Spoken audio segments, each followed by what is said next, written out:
The air in the Grand Hall of the Galactic Council was heavy with unease, the iridescent lights dimmed to match the somber mood. Representatives from dozens of species filled the chamber, their varied forms buzzing, murmuring, or vibrating in their own forms of communication. At the center of the room, the speaker's platform shimmered with a holographic projection of a burning planet. Smoke and fire obscured the once lush landscape of Xylith Prime. "Esteemed representatives," boomed the speaker, a towering Yarthian with a translucent, gelatinous form. "We convene today under dire circumstances. The Chakril have emerged once again." Gasps and murmurs echoed as the name reverberated through the chamber. The Chakril, biomechanical marauders feared across the galaxy, were known for consuming entire planets and integrating their technology into their own hive. "They've already destroyed 2 colonies in the outer systems. Xylith Prime is the 3rd. The speaker continued. "We are running out of time. Traditional measures have failed. We must act decisively." A reptilian Zavothian delegate hissed sharply. "And what do you propose?" "Our fleets are no match for their adaptive weaponry. Diplomacy is useless against mindless machines." Another delegate, a feathered Loravian, chimed in. "The archives mention an alternative. A species capable of survival under unimaginable conditions. A Deathworlder." Silence fell over the room. The term carried weight. A Deathworlder, born on planets classified as extreme by galactic standards, represented unparalleled resilience and lethality. Earth, or Deathworld 5738, was a name rarely spoken, even in whispers. A multi-eyed Gralithian flicked its gaze across the chamber. "The humans? You're suggesting we involve them?" The Loravian ruffled its feathers nervously. "It is a desperate measure. But the humans' reputation, though shrouded in mystery, suggests they might succeed where others cannot." The speaker hesitated. "The archives contain sparse information. Ancient records warn of their ferocity but lack detail. If we proceed, we risk their wrath as much as the Chakrils." As debates erupted, the young Narnath diplomat Vetra Klix watched quietly from the periphery. Her species, small and peaceful, avoided conflict whenever possible. But as images of devastated worlds flashed on the holographic display, she felt a growing unease. The Chakril wouldn't stop at the outer colonies. They would come for everyone eventually. The speaker raised a limb to quiet the room. "We cannot afford indecision. Vetra Klix, as a neutral representative, you will initiate contact with the humans." The hall erupted into protests. Vetra froze, her bioluminescent skin dimming in shock. "Me? But I'm not qualified." "You are Narnath," the speaker interrupted. "You are trusted by all factions and lack the militaristic bias that might provoke them. We need diplomacy, not aggression." Reluctantly, she nodded. The room settled into tense silence. As the session adjourned, Vetra reviewed what little she knew about humans. Her elders had spoken of them in hushed tones, describing them as creatures that thrived on a world teeming with predators, harsh climates, and natural disasters. Yet they had built vast civilizations, conquering not only their world but the void beyond. The old warnings lingered in her mind. Approach with caution. "They are not like us." As her ship departed for Earth, Vetra stared at the swirling galaxy beyond her viewport. The journey ahead filled her with dread, but she couldn't shake a quiet determination. If humanity truly was the galaxy's last hope, she would face them, no matter the cost. The Narnath diplomatic vessel emerged from hyperspace, greeted immediately by a formation of angular, metallic ships. Unlike the sleek, polished designs of most Galactic Council vessels, these human constructs were rugged, bristling with weaponry and reinforced plating. They exuded a raw, functional menace that made Vetra's frowns quiver with unease. "Unidentified vessel," a voice crackled through the comms. It was deep, clear, and unmistakably human. "You are entering Terran-controlled space. State your purpose." Vetra steadied herself and activated the translator. "I am Vetra Klix, diplomat of the Narnath, emissary of the Galactic Council. I come to request an audience with humanity." There was a brief pause before the reply came, calm and professional. Acknowledge, diplomat clicks. Prepare for docking. You will be escorted to Earth. The human ships moved with precision, herding her small craft like predators guiding prey. As they descended into Earth's orbit, Vetra's screens filled with images of swirling blue oceans and vast landmasses. It was beautiful yet alien, a world of vibrant chaos. Her vessel shuddered slightly, buffeted by turbulent winds as they entered the atmosphere. The gravity pulled at her slight frame, heavier than anything she had experienced. Even the skies were unsettling, bright with an intense sun, framed by scattered clouds and unpredictable weather patterns. When she finally stepped onto the landing platform, she was met by a single human figure. Captain Elena Armitage stood tall and composed, her dark uniform sharp against the backdrop of Earth's skyline. Her face carried a stern authority softened only by her warm, piercing gaze. "Welcome to Earth, diplomat clicks," Elena said, extending a hand. Vetra hesitated before mimicking the gesture, her thin digits brushing the human's surprisingly soft palm. The gesture felt strangely disarming. "Thank you, Captain Armitage," Vetra replied, her translator smoothing the tremor in her voice. "I bring urgent news from the Galactic Council." As they walked into a nearby facility, Vetra noticed how every movement of the humans around her was purposeful yet oddly relaxed. The atmosphere lacked the formality of most interstellar diplomatic settings. Instead, there was a palpable energy, a mix of confidence and readiness. Seated across from Elena in a room that was both stark and utilitarian, Vetra relayed the Council's plea for aid. Elena listened intently, her expression unreadable. When Vetra finished, Elena leaned back, her fingers interlocked. "Your people need our help," Elena said thoughtfully. "We're willing to assist, but we'll need complete transparency about the chakral threat, access to every archive the Council has." Vetra blinked, startled by the directness. "That's a significant request. The Council guards its records closely." Elena's smile was faint but carried an edge. "We're not in the business of fighting blind. If we're going to stop these chakral, we need to understand them as well as they understand us." There was a weight to her words, a confidence that made Vetra uneasy. Yet, beneath the steeliness, she sensed a genuine intent to help. "I will ensure you have what you need," she said cautiously. Elena nodded, rising to her feet. "Good. Then let's get to work." Vetra observed as human strategists and analysts gathered, each bringing an intensity that was almost overwhelming. They dissected the chakral data with brutal efficiency, their questions incisive and unrelenting. What struck her most was their adaptability. They viewed the alien invaders not as an insurmountable force but as a challenge to be overcome. In a private moment, Vetra couldn't help but voice her concerns. "Your methods seem unorthodox. The Council would never approve of such approaches." Elena's eyes narrowed slightly, her tone firm. "We're not the Council. We fight to win, not to preserve an image. If that makes you uncomfortable, I suggest you prepare yourself. When humans act, we don't hold back." The words sent a shiver through Vetra. These Deathworlders were unlike any species she had ever encountered. Their confidence wasn't arrogance. It was born from a history of surviving the impossible. For the first time, she began to believe the galaxy might stand a chance against the chakral. But at what cost? The room buzzed with an electric focus as humans pored over holographic projections of chakral ships, dissecting their movements, weapon systems, and vulnerabilities.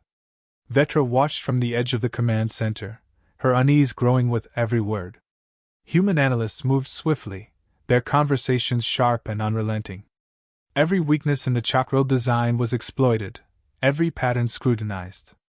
"They adapt to energy-based weapons faster than anything we've seen," one strategist noted, gesturing toward a shifting diagram. "We'll have to hit them with kinetic force, something they can't counter in real time."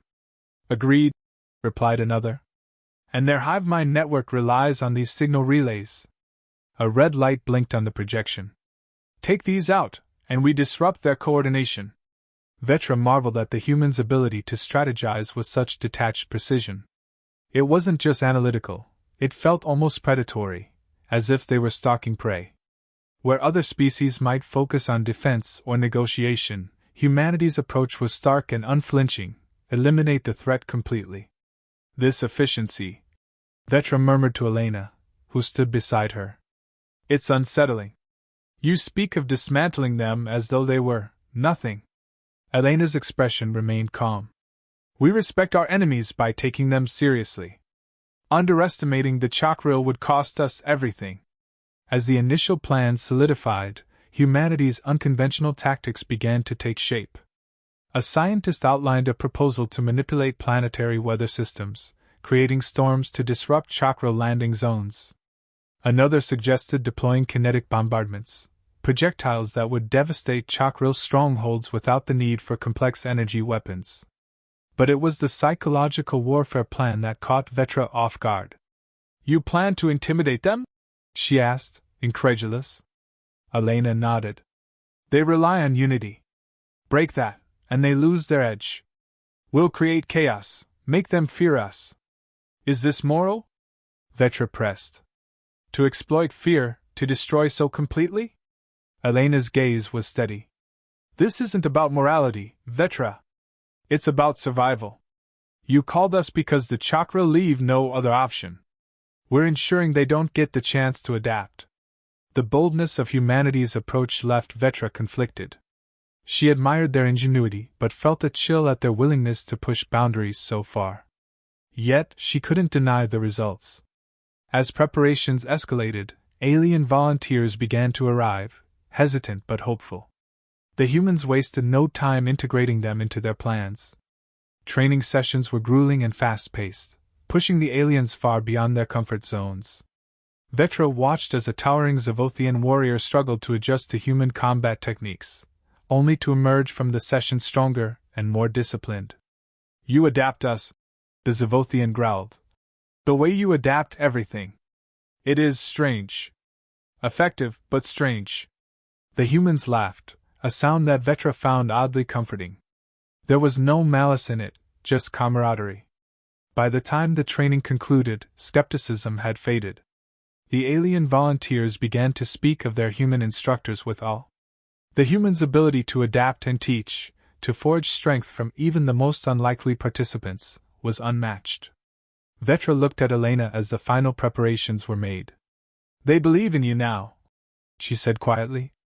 They should, Elena replied.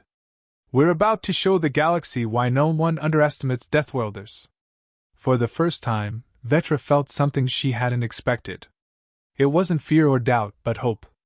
Perhaps humanity's brutal efficiency wasn't something to be feared. It was exactly what they needed to survive. The battle began with a deafening silence. In the cold void of space, the first salvo from humanity's kinetic bombardment platforms tore through the Chakril fleet. Massive projectiles, fired from Earth-orbiting stations, traveled at breathtaking speeds, slamming into the biomechanical ships with devastating precision. The Chakril, used to adapting to energy weapons, were unprepared for the sheer brute force of physical impacts. Ships that had withstood countless invasions were ripped apart in seconds, their remains spiraling toward the planet's surface in glowing arcs. Human command ships hovered at the periphery of the battle, coordinating strikes with cold efficiency. Orbital dropships followed, descending through the atmosphere like fiery comets. Each carried soldiers equipped with advanced exosuits, their descent marked by shockwaves that flattened Chakril ground forces upon landing. From orbit, Earth deployed electromagnetic pulses, scrambling the invaders' hive mind network and leaving their ground units disoriented and vulnerable. On the surface, chaos erupted as human soldiers met the Chakril in direct combat. The exosuits turned ordinary humans into near-mythical figures, amplifying their strength and speed to terrifying levels. They moved with calculated ferocity, exploiting every weakness exposed by the earlier analysis.